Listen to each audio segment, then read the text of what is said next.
শাহমখদুম থানার একটি চৌকস police team অতি দ্রুত সময়ের মধ্যে অভিযান পরিচালনা করে বিভিন্ন স্থান থেকে কিশোর গ্যাংয়ের মোট ৬ জন সদস্যকে গ্রেপ্তার করে এবং যেই কিশোর রিকশা চালককে মারপিট করা হয়েছিল তার পরিবারের পক্ষ থেকে একটি নিয়মিত মামলা রুজু করা হয়।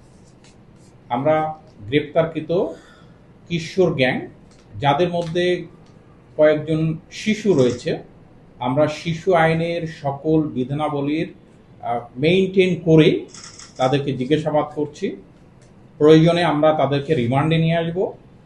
আমরা ইতোমধ্যেই তাদের দেওয়া প্রাপ্ত তথ্য থেকে জানতে পেরেছি যে স্পাইডার, র, সিন্ডিকেট, রেড ডিভয়েস, ম্যাগনেট নামক বহুগুলো কিশোর গ্যাং গ্রুপ তারা খুলেছে এবং এই গ্রুপগুলোর মাধ্যমে তারা একত্রিত হয়ে রাজশাহী মেট্রোপলিটন এলাকায় বিভিন্ন ধরনের অপরাধের সাথে তারা জড়িয়ে যাচ্ছে।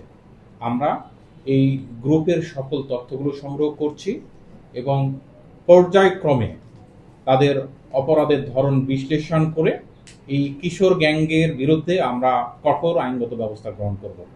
এছাড়াও রাজশাহী